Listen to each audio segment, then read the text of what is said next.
जय शिव शंकर, जय भोलेनाथ। दोस्तों, आज की यह कहानी दो सौतेली बहनों अमावस्या व पूर्णिमा की कहानी है। दोनों ही एक पिता की पुत्री होकर अलग अलग स्वभाव की लड़कियां हैं। तो कहानी कुछ इस प्रकार है। किसी गांव में एक गोपाल नाम का लड़का किसान रहता था। उसकी शादी एक बहुत ही सुंदर स्त्री से हुई और उनके घर पे एक पुत्री का जन्म हुआ। वह पुत्री भी बिल्कुल चांद की तरह सुंदर और चमकते हुए चेहरे से पैदा हुई। इसीलिए उन्होंने उसका नाम पूर्णिमा रख दिया। पूर्णिमा बहुत ही सुंदर लड़की थी और दोनों माता पिता उसको पाकर बहुत खुश थे। अब पूरा परिवार हंसी खुशी से रह रहा था। वह किसान की पत्नी अपनी बेटी का लालन पालन करती, किसान खेतों में काम करता और घर के गुजारे के लिए पैसे लेकर आता था। इसी तरह दिन बीतते रहे, लेकिन कहते हैं खुशियों को नजर लगते देर कहाँ लगती है। होता वही है जो भगवान को मंजूर होता है। तो उस किसान की पत्नी की तबीयत एक दिन अचानक खराब हो गई। वह इतनी तेज जवर से पीड़ित थी कि उसका बुरा हाल हो रखा था। किसान ने भी दवा दारू करने में कोई कसर न छोड़ी। हर तरह के वैद्य के पास गया, लेकिन उसकी पत्नी को तनिक भी आराम न हुआ। और अभी उसकी बेटी 6-7 महीने की ही थी कि वह स्वर्गवासी हो गई, मृत्यु को प्राप्त हो गई। अब किसान के ऊपर और पूर्णिमा के ऊपर दुखों का पहाड़ टूट पड़ा था। दोनों बहुत परेशान हो गए थे, लेकिन वह अपनी पत्नी से बहुत प्यार करता था और अपनी बेटी से भी। तो अपनी बेटी की देखरेख बहुत ही अच्छे से खुद से करता। लेकिन एक समस्या उसके सामने थी। अगर वो खेतों में कमाने जाए तो बेटी का ध्यान कौन रखे, और अगर घर पर रुककर बेटी का ध्यान रखे तो खेतों में कमा कर न लाएगा तो बेटी को खिलाएगा क्या।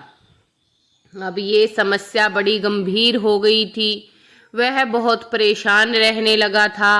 आस पड़ोस और रिश्तेदारियों ने उसे समझाया कि भाई देखो, ये सब तो जिंदगी में चलता ही रहता है। तुम ऐसा करो कि दूसरी शादी कर लो। वैसे भी तुम्हारी बेटी अभी बहुत छोटी है, वह यह सारी चीज़ें कहाँ समझ पाएगी। वह जरा भी माँ के प्यार के बिना पलकर बड़ी न हो पाएगी।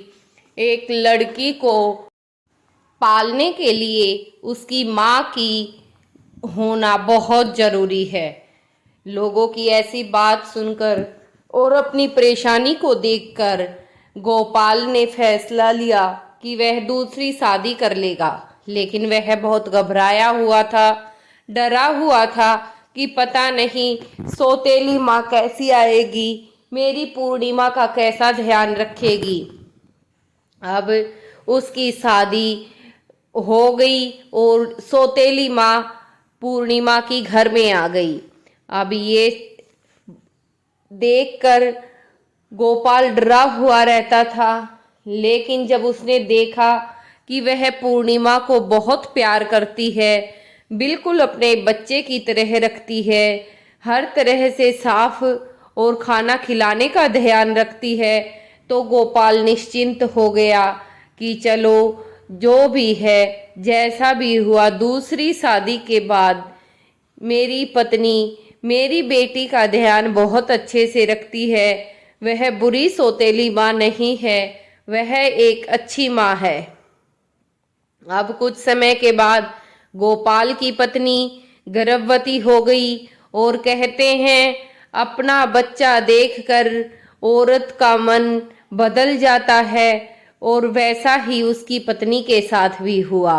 वह अब थोड़ा थोड़ा पूर्णिमा से चिढ़ने लगी थी, लेकिन उसका ध्यान वैसे ही रखती थी। अब समय और बीता और उसको एक बेटी ने जन्म दिया, और वह बेटी बहुत ही काली और अच्छी सूरत की न थी। लेकिन कहते हैं औरत एक चाहे कैसे भी बच्चे को जन्म दे, वह उसे बहुत ही प्यारा लगता है। तो उसे भी अपनी बेटी बहुत प्यारी लगती थी, और काली होने के कारण उसका नाम उन लोगों ने अमावस्या रख दिया। अब वह अमावस्या का ज्यादा ध्यान रखती और पूर्णिमा का कम ध्यान रखती, लेकिन ध्यान तो वह रखती थी, चाहे गोपाल के डर से लगाओ या फिर कैसे भी, लेकिन वह पूर्णिमा का ध्यान रखती। और ऐसे ही पूर्णिमा पलकर बड़ी होने लगी। अब समय और बीता, गोपाल की पत्नी फिर से गर्भवती हुई, और अब की बार उसने एक बेटे को जन्म दिया। उस बेटे के जन्म के बाद तो उसमें अभिमान सा आ गया कि मैं तो अब पुत्र और पुत्री दोनों गोपाल को दिए हैं, तो गोपाल को मेरी ज्यादा देख रेख करनी चाहिए। और इसी अभिमान के कारण वह पूर्णिमा को पूरी तरह अनदेखा करने लगी, पूर्णिमा का ध्यान न रखती। और कहते हैं जो बच्चा बिना माँ बाप के प्यार के, उनके प्यार के अभाव में जो बड़ा होता है, जो उनकी परवरिश होती है, तो उनमें कुछ अलग ही जिम्मेदारियां निभाने का हुनर होता है। वो अपने काम सारे खुद से कर लेते हैं, और समझदार भी अपनी उम्र के हिसाब से जल्दी हो जाते हैं। तो ऐसा ही कुछ पूर्णिमा के साथ था। वह बहुत छोटी थी। उसी उम्र में वह सूर्य को जल देना लोटा भर के और भगवान की पूजा पाठ भक्ति में ध्यान रखती थी। एक तो उसकी माँ भी बहुत संस्कारी थी और पूजा पाठ जैसी साध्वी औरत थी, तो उसके वह संस्कार उसकी बेटी में आए हुए थे। और ऊपर से माँ और पिता का प्यार का अभाव था, तो जिम्मेदारियों की वजह से वह और भी गुणी हो गई थी। अब उनका लालन पालन ऐसे ही होने लगा। पूर्णिमा बहुत गुणी थी, इसी कारण वह आस पड़ोसियों और रिश्तेदारों की सबकी चहेती थी। और उसके विपरीत अमावस्या जो थी, वह बड़ी अभिमानी और घमंडी थी। अपनी माँ की तरह वह कोई काम न करती, सबसे ठीक से बात न करती, और उसको हर चीज में पूर्णिमा से ज्यादा ही चाहिए होता था, क्योंकि माँ का प्यार जो उसे मिलता था, माँ भी उससे कुछ काम न कराती, बड़े ही लाड़ प्यार से रखती। कहती कि यह सौतेली बेटी कब काम आएगी, मेरी बेटी तो राजकुमारी की तरह पलेगी। ऐसा ही चलता रहा। समय बीत गया और वो बच्चे बड़े हो गए। पूर्णिमा और अमावस्या दोनों शादी के लायक हो गई। अब किसान के आस पड़ोसी कहने लगे कि पूर्णिमा की शादी कर दो, पूर्णिमा बड़ी है। तो किसान ने अपनी पत्नी से कहा कि हमें पूर्णिमा की शादी कर देनी चाहिए, अब पूर्णिमा विवाह के लायक हो गई है। तो लोगों ने कहा, तो उसकी पत्नी ने कहा कि नहीं, मैं तो सोचती हूँ कि पहले बेटे की शादी कर दूं, घर में बहू आ जाए और उसके बाद दोनों बेटियों की शादी करूं, ताकि मुझ पर भी घर की सारी जिम्मेदारियां एकदम से ना आन पड़े। ये बात गोपाल को भी ठीक लगी, तो उसने कहा ठीक है, पहले हम अपने बेटे की शादी कर लेते हैं, उसके बाद अमावस्या और पूर्णिमा की शादी कर देंगे। अब ये बात सबको ठीक लगी और गोपाल ने अपने बेटे की शादी कर दी। घर में बहू आई, भाभी आई। पूर्णिमा अपनी भाभी के साथ बिल्कुल मिलजुल कर रहती, हर काम में उसका साथ देती, रसोई घर में उसके साथ काम कराती, चूल्हा चौका निपटाती, कपड़े बर्तन करवाती। तो पूर्णिमा भाभी की भी चहेती बन गई थी। और भाभी को भी पूर्णिमा बहुत अच्छी लगती थी। अमावस्या भाभी पर हुक्म चलाती, डांट लगाती, माँ को सिखाती, तो भाभी को अमावस्या बिल्कुल भी अच्छी नहीं लगती। अब गोपाल ने कहा कि अब हमें पूर्णिमा और अमावस्या की भी शादी कर देनी चाहिए। तो उसकी पत्नी ने कहा, हाँ ठीक है, लेकिन पूर्णिमा के लिए जब वर खोजने के लिए जाओ तो ज़्यादा ऊंचे परिवार में ना जाना। हम इतनी दान दक्षिणा नहीं दे सकते, हम तो खेती बाड़ी करके खाते हैं। और पूर्णिमा तो फिर भी सरल और गुणी लड़की है, वह तो थोड़े में भी गुजारा कर लेती है, वह सब्र वाली लड़की है। तो आप एक ऐसा ही परिवार ढूंढे जिसमें ज़्यादा दान दक्षिणा हमें न देना पड़े, एक गरीब परिवार में ही पूर्णिमा की शादी करना। अब गोपाल को भी ये बात ठीक लगी, तो गोपाल एक गांव में एक गरीब परिवार में पूर्णिमा का रिश्ता करके आ गया और आकर अपनी बेटी को बताया। उसकी बेटी ने जब सुना तो उसने कहा, हाँ पिताजी, जो आपने सोचा है वो ठीक ही सोचा होगा। और यह कहकर अंदर भाभी के पास चली गई। अब गोपाल की पत्नी बाहर आई। गोपाल की पत्नी ने कहा, सुनो, मैं क्या सोच रही थी, क्यों ना हम अमावस्या की शादी भी पूर्णिमा की शादी वाले दिन ही कर दें। इससे हमारा खर्चा बच जाएगा और जो खर्चा पैसा हमारा बचेगा उससे हम अमावस्या को थोड़ा दान दक्षिणा ज़्यादा दे सकेंगे। और अगर दान दक्षिणा ज़्यादा देंगे तो वह अमीर घर में जा पाएगी, जिससे उसको वहाँ कोई काम न करना पड़ेगा। क्योंकि आप तो अपनी बेटी को जानते ही हो, वह बहुत चुलबुली है, घर का काम काज उसे कम ही आता है और वह थोड़े में गुजारा भी नहीं कर पाएगी। अगर आप भी ऐसा ही सोचो और सही लगे तो एक अच्छे से खानदानी परिवार में आप उसका रिश्ता करके आओ, ताकि हमारी दोनों बेटियां सुखपूर्वक रह सके। किसान को ये बात ठीक लगी और वह उसी गांव में जहां पूर्णिमा का रिश्ता किया था जाकर अमावस्या का रिश्ता भी ढूंढने लगा। और एक सेठ के यहाँ, जो बड़ा ही धनी सेठ था, वहां पर अमावस्या का रिश्ता तय करके आ गया। दोनों की एक ही दिन शादी हो गई। एक ही गांव में दोनों बहनें एक सेठ के घर और एक गरीब के घर गई, लेकिन दोनों फिर भी अपनी गृहस्थी में ठीक से रहने लगी। अब कुछ दिनों के बाद अमावस्या ने अपने घर में पूजा कीर्तन रखवाया। पूजा कीर्तन में उसने पूरे गांव में बुलवाया भेजा, लेकिन पूर्णिमा के घर ने भेजा। अब पूर्णिमा की पड़ोसन ने कहा, चल रही पूर्णिमा, आज तो तेरी बहन सेठानी के घर कीर्तन है, चलो कीर्तन में चलो, यहाँ क्यों बैठी हो। पूर्णिमा ने कहा, नहीं बहन, मैं नहीं जाऊंगी, मेरी बहन के घर से कोई बुलाया न आया है, तो भला बिना बुलाए मैं कैसे चली जाऊं। बिन बुलाए तो भगवान भी नहीं आते। अब ये बात कही तो पड़ोसन ने कहा, बहन देखो, इसमें बुलाए की क्या बात है, हो सकता है तुम्हारी बहन भूल गई हो और उसने बुलाया न भेजा हो। ये तो भजन कीर्तन भगवान का गाना है, जितना सुनेंगे, जितना सुनाएंगे, उतना ही फल हमें मिलेगा। तो तुम हमारे साथ कीर्तन में चलो। क्योंकि पूर्णिमा तो अपने आस पड़ोसियों, सास ससुर और पति सबकी प्यारी बन चुकी थी। वह सबका काम करती थी और बड़ा ही सरल उसका स्वभाव था। तो उसने पड़ोसन की बात मानी और उसके साथ कीर्तन में चली गई।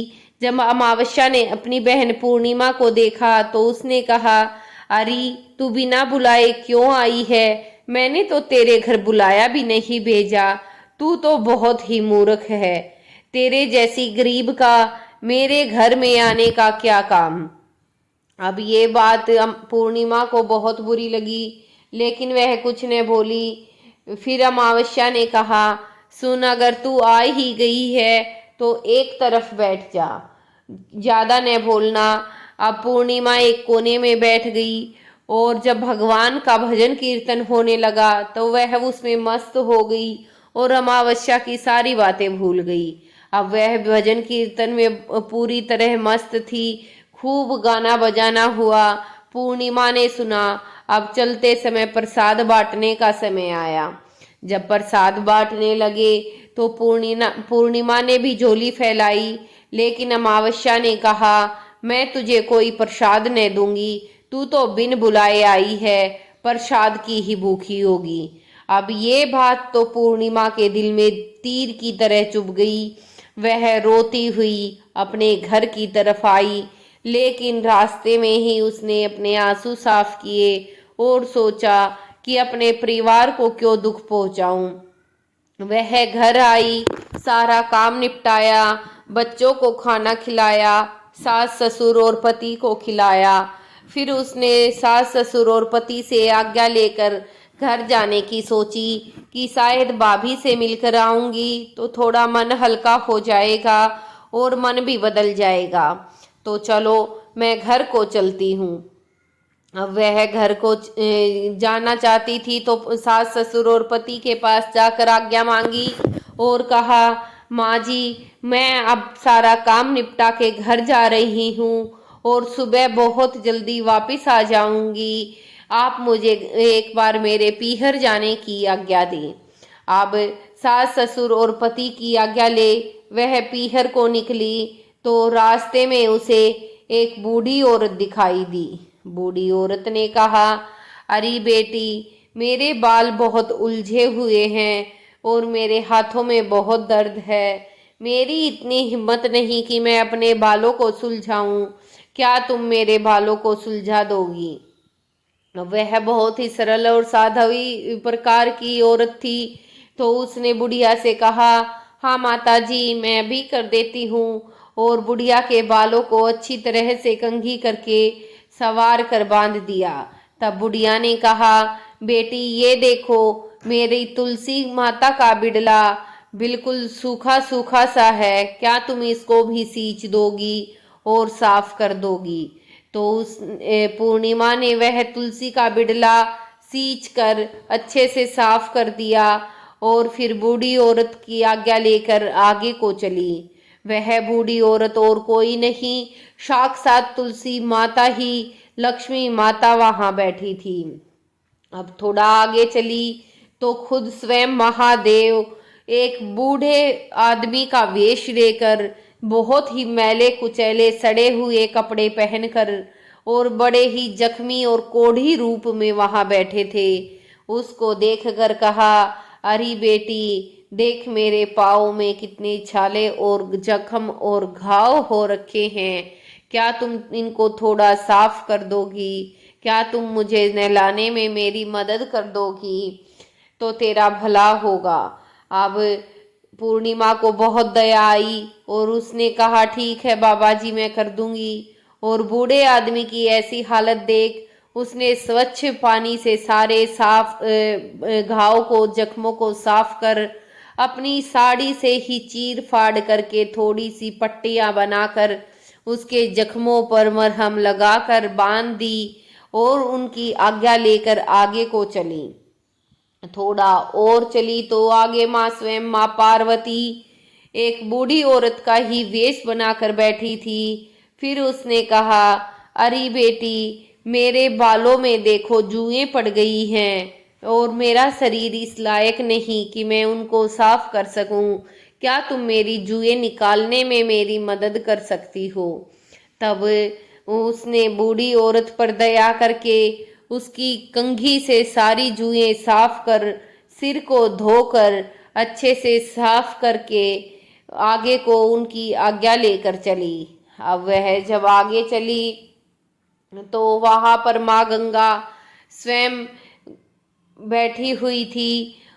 तब माँ गंगा ने कहा, अरे बेटी, मुझे थोड़ा साफ करने में, मेरे तट को थोड़ा साफ करने में मेरी मदद कर दो तो तेरा भला होए। अब उसने सोचा कि चलो एक बूढ़ी औरत है, इसकी भी मदद कर दूं, फिर तो ये गंगा नदी पार करके मुझे मेरे पीहर ही पहुंच जाना है। तो वह गंगा नदी के तट को साफ करने लगी।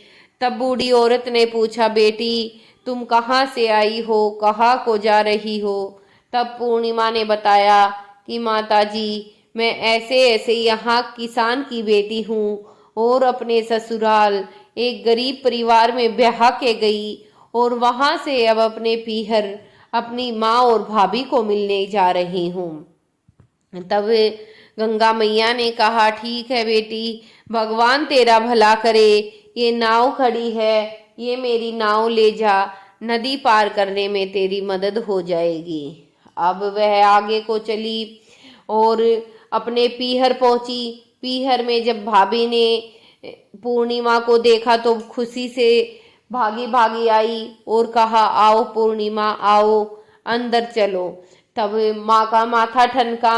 माँ ने कहा, ससुराल में भी नहीं टिका जाता, चली आई यहाँ पर कुछ लेने मांगने के लिए, कम से कम ससुराल में तो आराम से रह ले, हर तीसरे दिन भागने की भला क्या जरूरत है। माँ के ऐसी कटु बातें सुनकर भी पूर्णिमा कुछ न बोली और भाभी ने जवाब दिया, माँ, एक औरत के दो ही तो ठिकाने होते हैं, पीहर और ससुराल। अब भला वो अपने ससुराल से पीहर न आएगी तो और कहाँ जाएगी? और इसमें गलत भी क्या है कि वह अपने पीहर आई है। आओ पूर्णिमा बैठो, मैं तुम्हें कुछ खाने पीने का लाती हूँ। अब पूर्णिमा ने अपनी भाभी से भी कोई बात न कही कि अमावस्या के साथ क्या हुआ। अपने भतीजी भतीजे के साथ खूब खेली खाई और भाभी की मदद की और अगली सुबह कहा कि माँ जी, मैं घर परिवार संभालना है तो मैं घर को जाती हूँ। तब माँ ने कहा, हाँ हाँ ठीक है, जा, तुझे किसने रोका है? फिर माँ से मिल, पिताजी से मिल और अपनी भाभी से मिलकर वह चलने लगी। तब भाभी ने कहा, ये ले पूर्णिमा, ये मेरे पास ज़्यादा कुछ तो तुम्हें देने के लिए नहीं है, एक ये साड़ी है, ये तू ले जा। तब पूर्णिमा ने कहा, नहीं नहीं भाभी, इसकी क्या ज़रूरत है? लेकिन भाभी ने जिद की तो पूर्णिमा लेकर आ गई। अब पूर्णिमा अपने घर को लौट रही थी तो रास्ते में वही बूढ़ी औरत मिली, बूढ़ी जो गंगा मैया थी। गंगा मैया ने कहा, अरे बेटी, तू तो वही है जो कल यहाँ से गई थी और मेरी मदद की थी। ये ले, मेरे पास तुझे देने के लिए ज़्यादा कुछ तो नहीं है, ये एक मुट्ठी मेरे पास ये एक मुट्ठी रेत है, इसे ले जा और मेरा आशीर्वाद समझना। अब पूर्णिमा ने भी झोली फैलाई और रेत को अपनी पल्लू से बांध लिया और आगे को चली।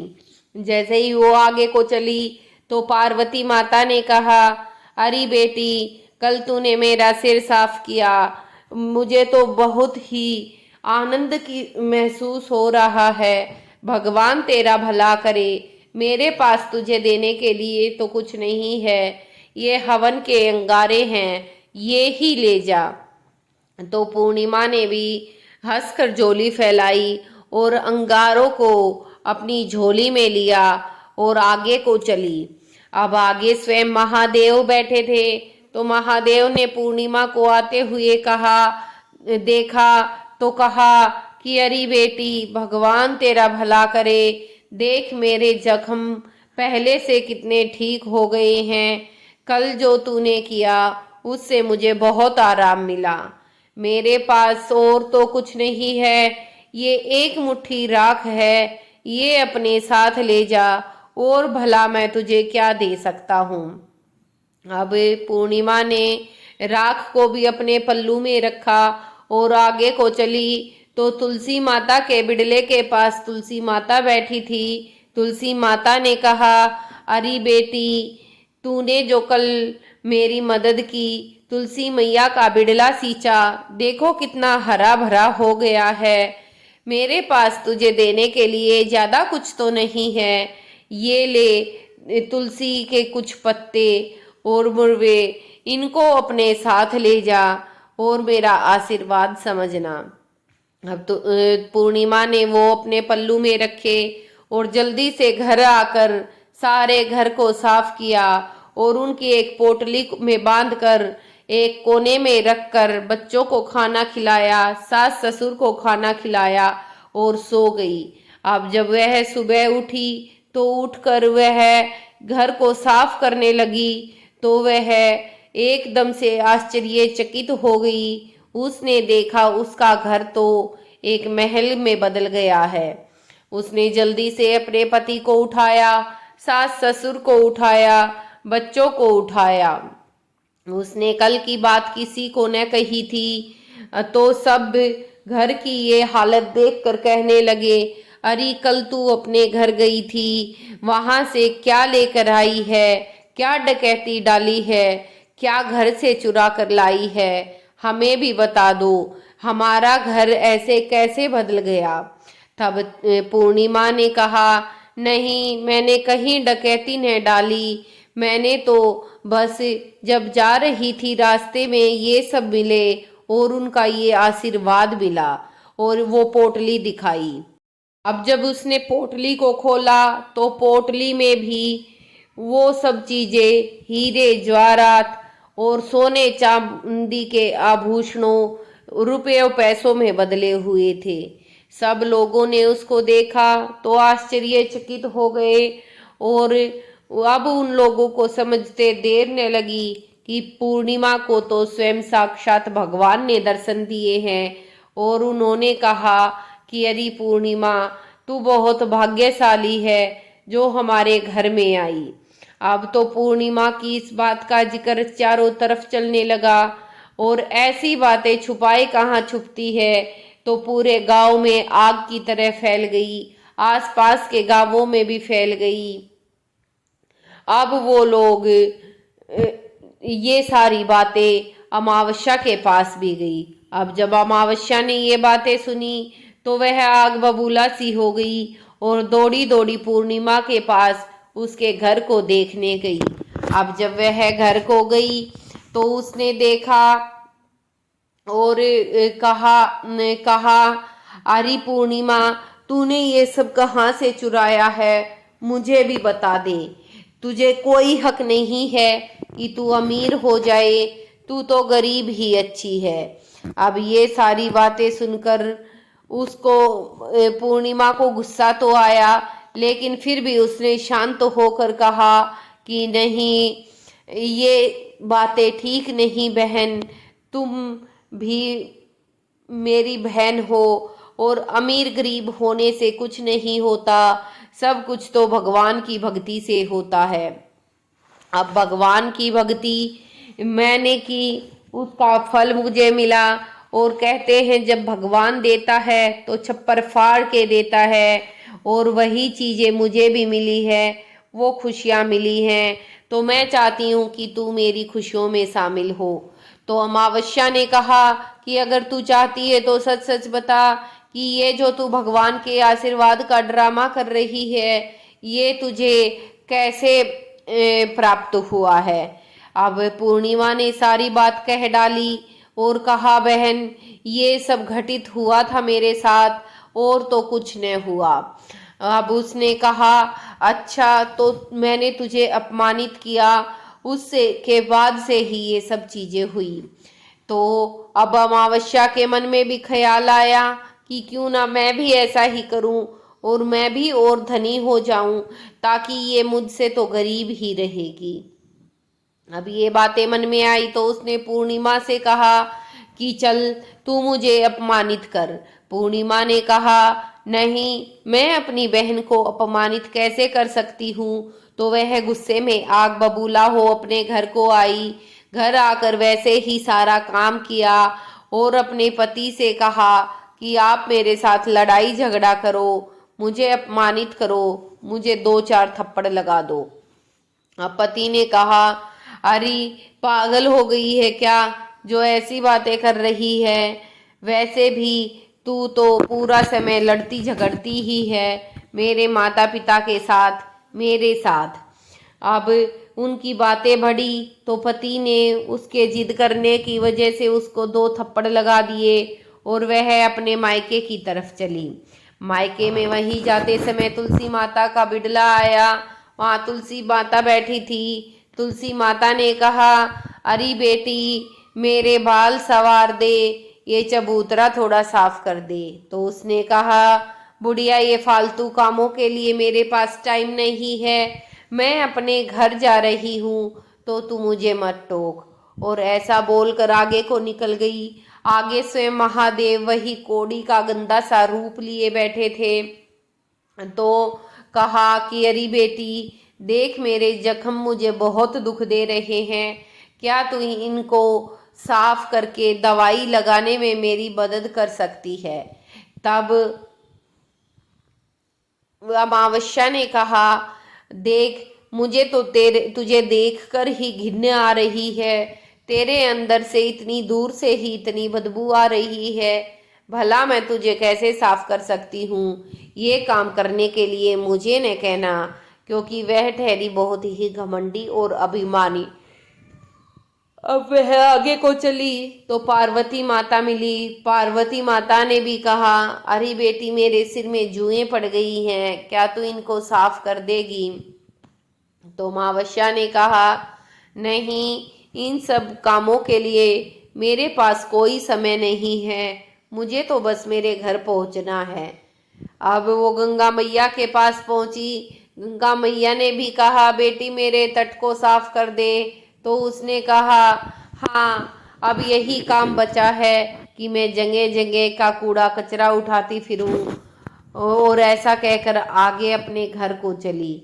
अब वह घर को पहुंची तो भाभी ने देखा तो भाभी का माथा ठनका कि ये फिर से आ गई।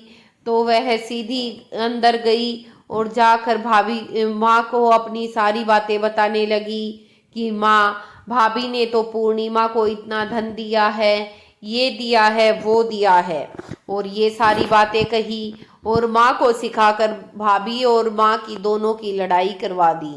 तब उसकी भाभी ने कहा, नहीं माँ, मैंने तो बस उसको एक साड़ी दी थी, मेरे पास उसको देने के लिए क्या है? वह तो भगवान की भक्ति करती है, अगर उसे कुछ मिला भी है तो भगवान की कृपा ही होगी।